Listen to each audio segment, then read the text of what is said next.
Matilda lived in Dull-on-Sea, a gloomy seaside town, too busy in the summer, and in the winter it shut down. There weren't too many kids around, just Tilda on her street. The lawns were mowed, the cars were washed, the hedges trimmed and neat. The house next door had been for sale since Tilda was a baby. She hoped a family would move in with a girl her age. Or maybe a boy, a pirate boy. He had patched up jeans, an eye patch and a wooden-legged dog, and a pirate ship with treasure chests and barrels full of grog. We're the Jolly Rogers. We'll be anchoring next door. We've sailed the 7 seas, but now we've had to come ashore. I feel a little land sick, but Mum says it will pass. That's my mother over there digging up the grass. That's Dad over yonder, the captain of our crew. He likes to shout "Roar!" a lot, because that's what pirates do. Grandpa won't set foot on shore. He's allergic to dry land. The last time that he left the ship, the king chopped off his hand. That urchin there's called Nugget.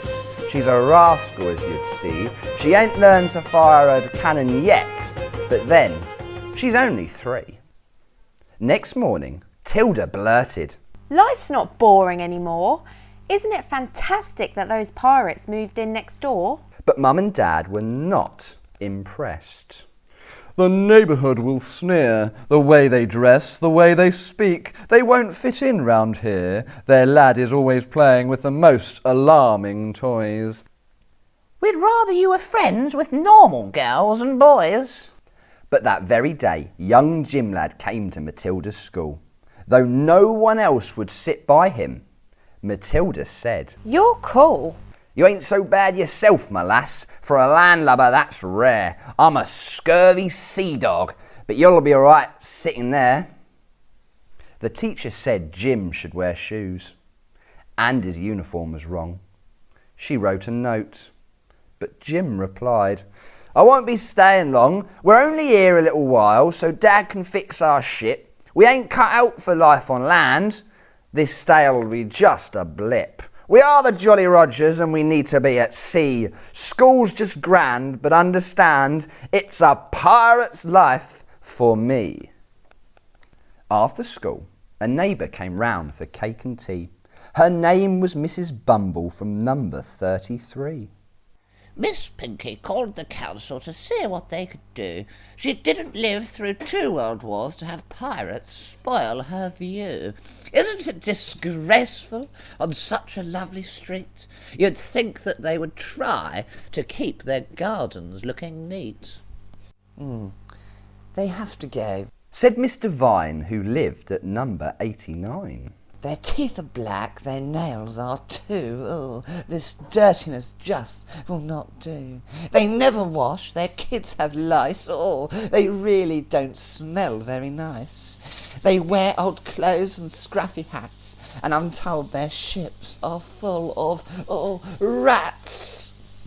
Also cross was Mr. Shaw, the grumpy man at 34. He liked to read the paper on his sunlit patio, but the pirate ships blocked out the light, so he said, "They'll have to go. I'd like some peace and quiet, but they're fixing up that boat. Hammering all day and night. That thing will never float." The 2 Miss Yates at 88 told everyone who passed their gate, "We saw them grab the postman. They made them walk the plank. It's lucky he can swim, but we're afraid his postbag sank." "They scared the ducks," said Mrs. Sucks. "and terrorised the park. They boarded people's rowboats and fired cannons for a lark." Driving home from bingo, Mrs. Plum got quite a fright. "They were digging up the roundabout in the middle of the night." "They have cutlasses," said Mr. Brown. "and love to run you through. They'll steal your gold, and I'm told, what are we all to do?" Mrs. Bevan from 87 marched down to the town hall. She'd collected a petition, 50 signatures in all.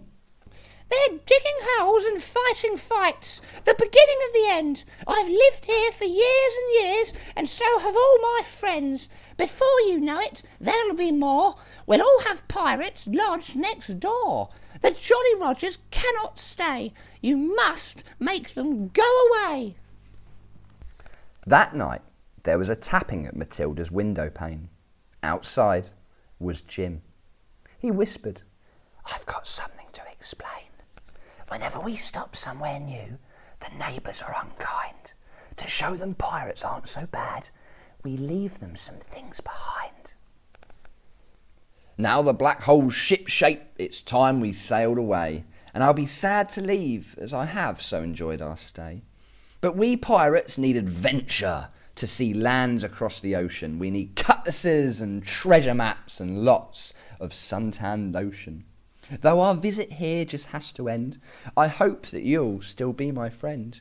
If you want, you can send me notes. Use something handy, a thing that floats.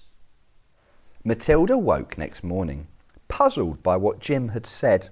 She vowed she'd keep in touch with him as she struggled out of bed. She opened up her curtains as she stretched and had a yawn. Ooh. And there, to her amazement, was a cross on every lawn.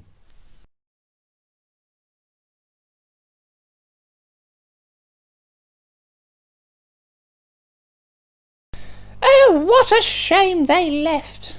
I didn't say goodbye. They were such a lovely family.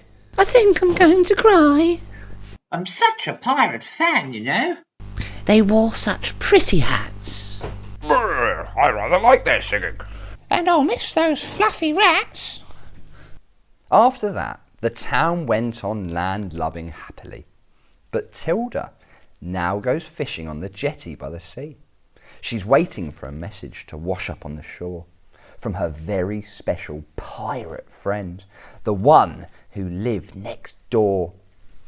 So now it's the school holidays. You can come aboard our ship. We'll pick you up next Tuesday for a special pirate trip.